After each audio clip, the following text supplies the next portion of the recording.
কোনো ব্যক্তি বিশেষের দায় নেবে না বাহিনী। কারো বিরুদ্ধে কোনো অভিযোগ এলে তদন্ত সাপেক্ষে আইন অনুযায়ী ব্যবস্থা নেওয়া হবে।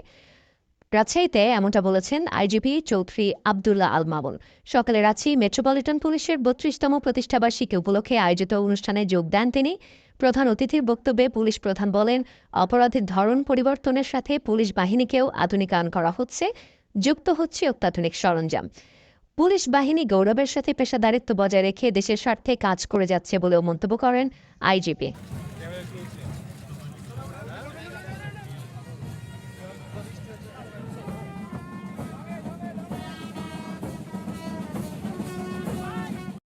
ব্যক্তির দায় যেভাবে এটার তদন্ত প্রক্রিয়া চলছে, এই তদন্ত প্রক্রিয়া অনুযায়ী এটা নিষ্পত্তি হবে। যে কোনো অপরাধের যে কোনো বিষয়ে যখনই আমাদের কাছে খবর আসে, সাথে সাথে আমরা ব্যবস্থা নিয়ে থাকি।